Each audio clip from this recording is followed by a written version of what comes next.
dernier prix qu'on va remettre, et quand je dis le dernier prix, c'est pas hiérarchiquement le dernier prix, puisque c'est un prix très important, c'est une évocation d'un des membres du prix Pierre Simon, qui était Thérèse Delpech, une personne extraordinairement investie au plan international, au plan de la réflexion de géopolitique. C'est pourquoi c'est la seule mention d'un prix qui renvoie à une personnalité en particulier, Thérèse Delpech. Et c'est Perrine Simon-Naoum qui va remettre ce prix.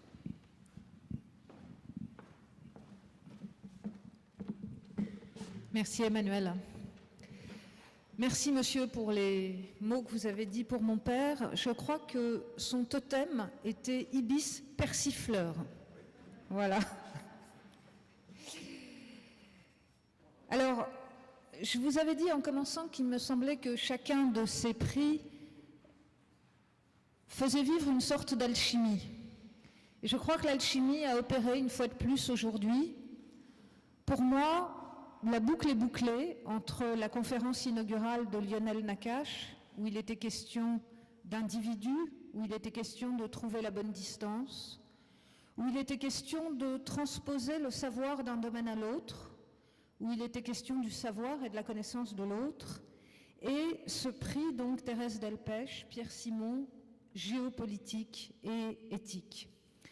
Car en effet, je crois que nul n'était plus digne de recevoir ce prix que Muriel Haïm, qui travaille à la connaissance de l'autre, qui travaille au savoir, qui travaille à trouver la bonne distance, qui travaille à restaurer la croyance des individus les uns dans les autres.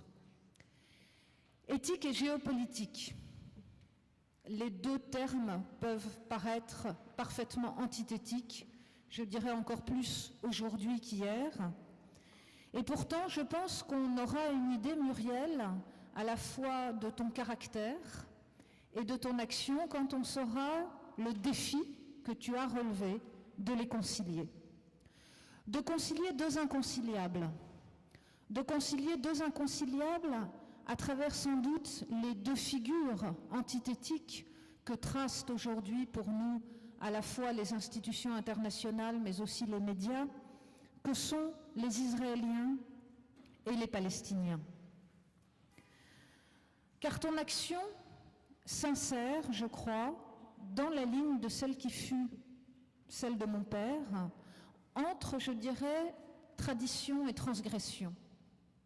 Dans un jeu subtil que tu sais introduire entre les deux, la tradition, celle d'un judaïsme ouvert, celle d'une médecine attentive à l'autre, car au départ, tu es et tu restes médecin, et la transgression, c'est-à-dire le refus des idées reçues, le refus des préjugés, le refus des frontières, le refus des différences, le refus des règles imposées par les politiques. Le monde, pour toi, ne se résume pas en effet au couple que traçait Carl Schmitt entre amis et ennemis.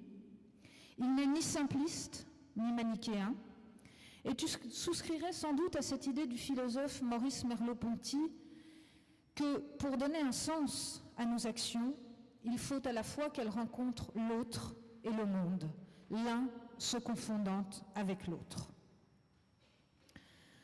Donc tu as réuni, je crois, dans ton action tous les traits qu'on a évoqués ce soir, le plus grand bénéfice pour le plus grand risque, et tu as su l'emporter par la puissance de ce discours de conviction que Lionel évoquait tout à l'heure, lutter contre les fantasmes, et entre Israéliens et Palestiniens, et surtout dans la représentation que nous en avons, les fantasmes ont toute leur part, en désarmant la haine et en convoquant pour le faire à la fois les femmes et les enfants. Tu l'as fait à travers une association créée en 2005, un jour où, après avoir rencontré le professeur de cardiologie à l'hôpital Hadassah, Jean-Jacques Rhin, tu as décidé de créer un cœur pour la paix. Il lui fallait en effet des fonds pour faire financer des opérations d'enfants palestiniens atteints de malformations cardiaques graves par des médecins israéliens. Et en 5 mois, je crois que l'association a vu le jour, les fonds étaient réunis, Et je dois vous livrer quelques chiffres aujourd'hui qui sont impressionnants sur, non seulement je dirais sur l'œuvre accomplie, mais sur ce qu'elle peut représenter dans la création de relations entre des êtres humains. À ce jour, je crois qu'un cœur pour la paix a permis à 720 enfants palestiniens atteints de malformations cardiaques sévères d'être opérés gratuitement à l'hôpital israélien Hadassah de Jérusalem par des équipes mixtes, médecins israéliens mais aussi médecins palestiniens, soit plus d'un enfant par semaine. 20% de ces enfants viennent de Gaza, 80% viennent de Cisjordanie. 1200 échocardiographies ont été réalisées chaque année en Cisjordanie. Surtout, je crois que le plus important, c'est la transmission, comme on l'a dit tout à l'heure, et un cœur pour la paix a non seulement soigné des enfants, sauvé des vies, mais aussi formé des médecins palestiniens à ces techniques tellement précises que sont celles des opérations cardiaques. Elle a formé aussi 197 médecins généralistes au dépistage précoce, 2 conseillères en génétique palestinienne, 2 techniciens. Elle a soutenu pendant 3 ans un centre de cardiologie pédiatrique à Ramallah, entièrement géré par une équipe palestinienne. Et je crois que, alors je pourrais faire toute l'énumération, je vous renvoie évidemment au site de l'association qui a besoin de vous pour continuer à travailler, mais je crois que le plus important, c'est ce que cette association nous a appris, c'est-à-dire que là où on nous enseigne que la haine règne, en réalité, ce que montre Muriel Haïm, ce que montre Jean-Jacques Rhin, ce que montre l'association d'un cœur pour la paix, il y a ici des gens qui travaillent dans cette association, c'est que quand vous réunissez dans une chambre d'hôpital une femme palestinienne et une femme israélienne autour de leurs enfants, eh bien, le seul sentiment qui vaille, c'est un sentiment d'amour et d'entraide. Et donc, ce que nous a montré Muriel, et je crois que mon père aurait été, je suis sûre que mon père aurait été très heureux que Muriel reçoive ce prix, c'est que finalement, au-delà des discours, au-delà des préjugés, il n'y a rien qui arrête l'action. C'est pour cela, Muriel, que je suis très honorée ce soir que nous puissions te remettre ce prix Thérèse Delpech, Pierre Simon, Géopolitique et Société.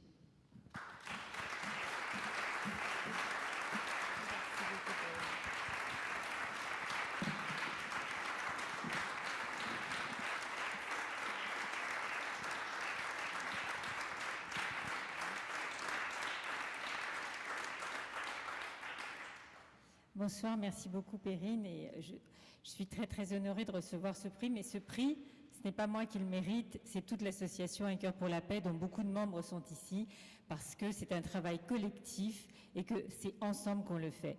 Je suis d'autant plus touchée que ce soit le prix Pierre Simon, parce que tout à l'heure, Pierre a changé la vie, on a dit la vie des femmes. Non, c'est pas vrai. Pierre n'a pas changé la vie des femmes. Pierre a changé la vie des femmes et des hommes.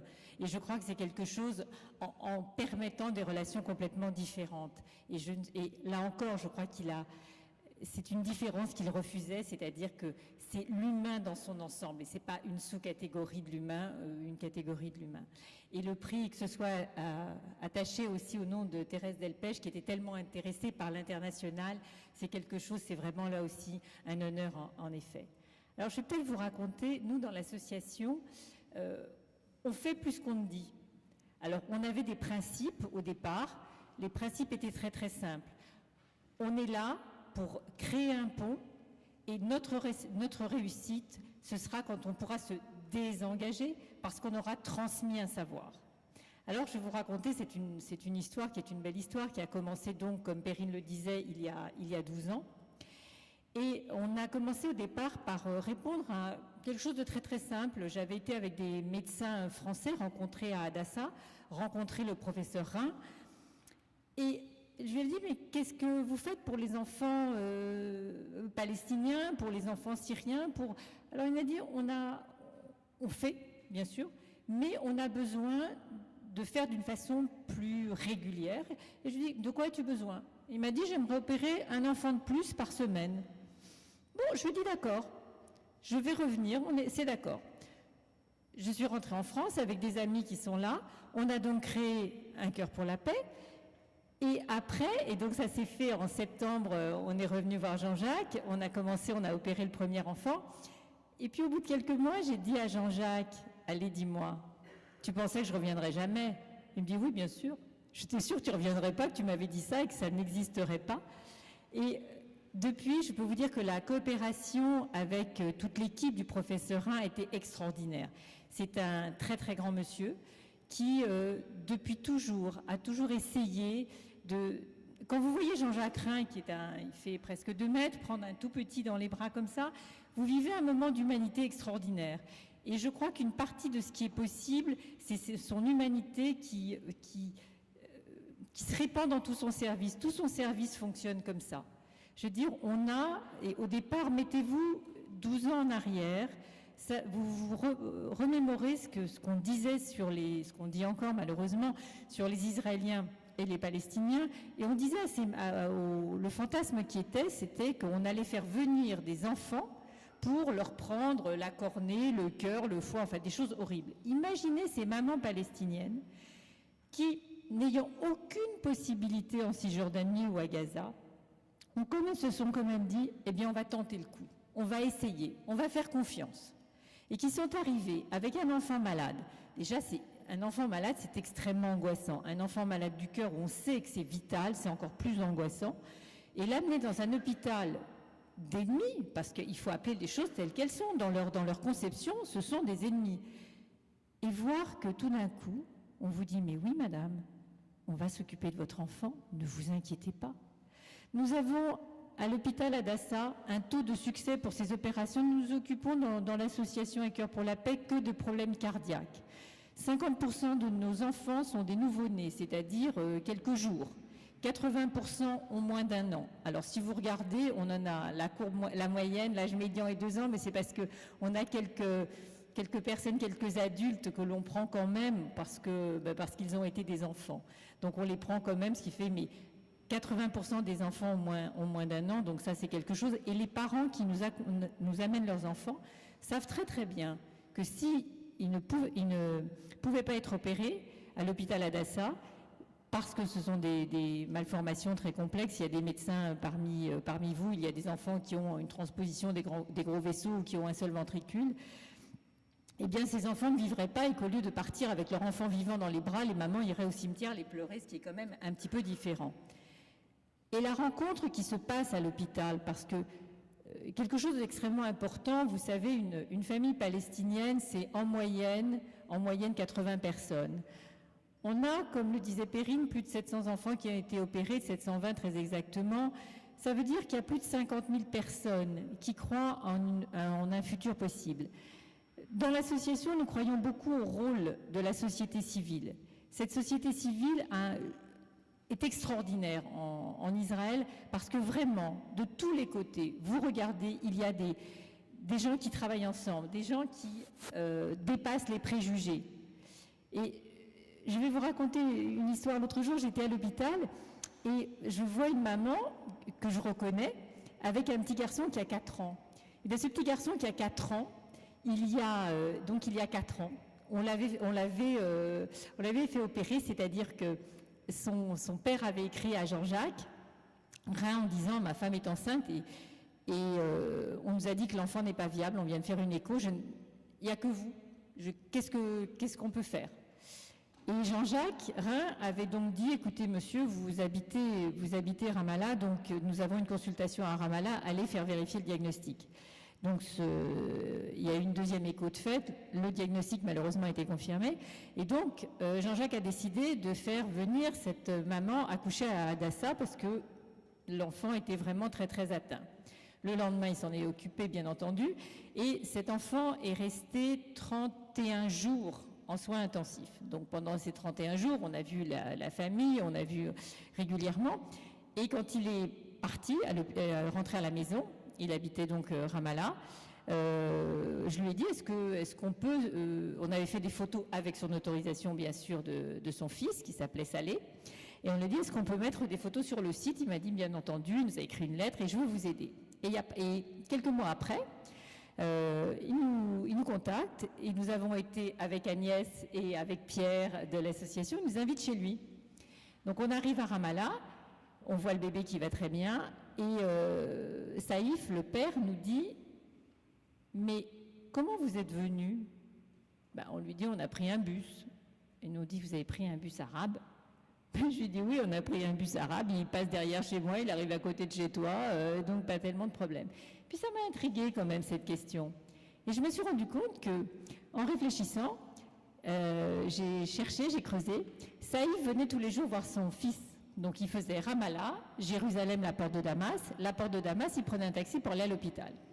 Et un jour, il y a une infirmière qui lui a dit « Saïf, tu peux pas, ça te coûte trop cher. » Et Saïf lui dit « Mais moi j'ai peur dans un autobus israélien. » Alors elle lui a dit « Écoute, moi je te mets dans l'autobus israélien, il ne va rien se passer. » Un cœur pour la paix, c'est ça aussi. C'est toutes ces petites choses qui font qu'on change la perception, on crée de la confiance, on crée du respect. Quand une maman vient et vous dit « Mais il s'occupe de mon enfant comme de n'importe quel enfant », on se dit « Mais qu'est-ce qu'elle pouvait penser ? Qu'est-ce qu'elle pouvait avoir dans la tête ? Qu'est-ce qu'on lui a mis dans la tête pour qu'elle imagine qu'on ne s'occuperait pas de son enfant comme de n'importe quel enfant ?» Et il faut que vous sachiez que ça, c'est la tradition d'Hadassah, parce que Hadassah a été créé bien avant l'État d'Israël, puisque Hadassah a plus de 100 ans. Et Hadassah, au départ, était là pour soigner tout le monde.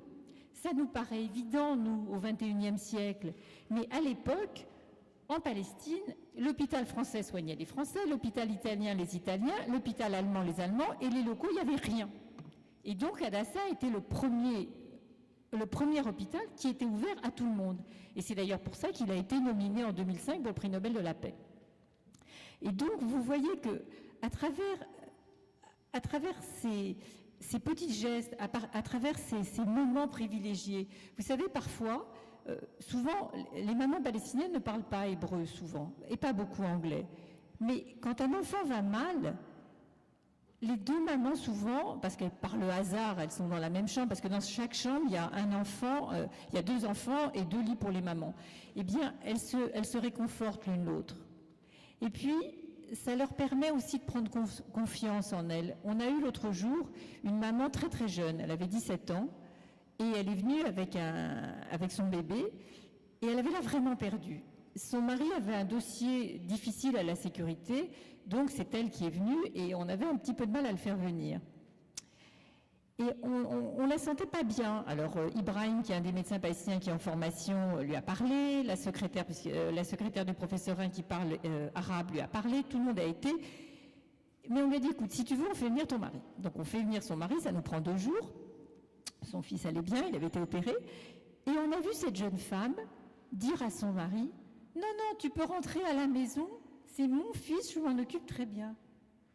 Et on a tous dit, et cette jeune femme qui était venue un peu apeurée, et c'est normal, 17 ans, toute jeune, premier bébé, on l'a vu fleurir, on l'a vu, et ça aussi, ce sont des moments extrêmement privilégiés.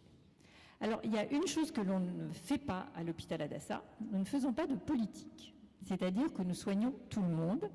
Et là, on a même ouvert le programme aux enfants syriens. D'ailleurs, Israël vient d'ouvrir une maternité à la frontière syrienne à la demande des médecins syriens, et qui sont ceux qui soignent les femmes qui viennent s'y faire soigner. Mais par contre, je veux quand même vous dire une chose. Sur les 700, j'ai fini. Sur les 720 enfants qu'on a soignés, je voulais vous dire que nous n'avons jamais eu un enfant arrêté à un checkpoint. Alors, je ne parle pas pour les autres. Moi, je peux vous parler de ce que nous faisons et de ce que je vois.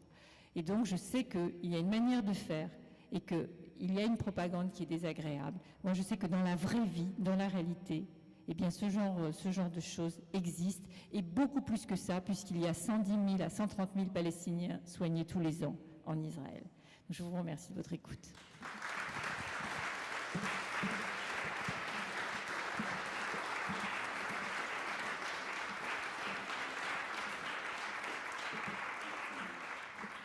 Je sais que c'est toujours un petit peu gênant d'interrompre une personne passionnée et passionnante, mais chacun des récipiendaires du prix Pierre Simon, on s'en est rendu compte à travers les années. On a même quelquefois eu des fins de Simon qui auraient pu se terminer au petit matin.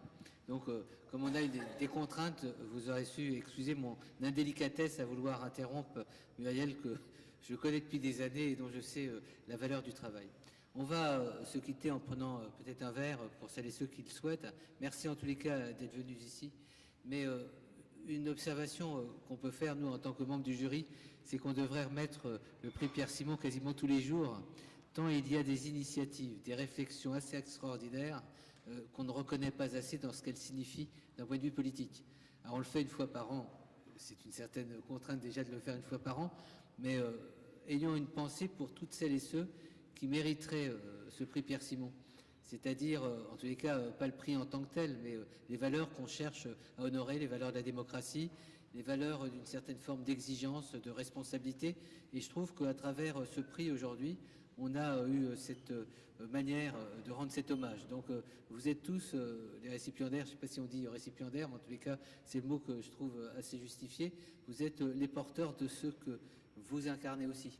Et on sait que sur le terrain, on a commencé avec toi, Véronique, on sait le nombre de professionnels engagés comme toi, peut-être qui n'écriront pas une thèse, mais qui la font vivre au quotidien à travers leurs engagements. Et puis on a eu la boucle avec Raphaël, dont on sait ce qu'il représente à travers tous ses engagements. Puis on a terminé, et je ne vais pas citer toutes les personnes finalement auxquelles on pourrait rendre hommage, mais c'est vrai, un cœur pour la paix, c'est vraiment cette relation entre le cœur et la paix qui est très éthique, me semble-t-il. En tout cas, merci à toutes et à tous de votre attention. On vous donne rendez-vous l'année prochaine, et vous avez rendez-vous devant le buffet, et à très bientôt.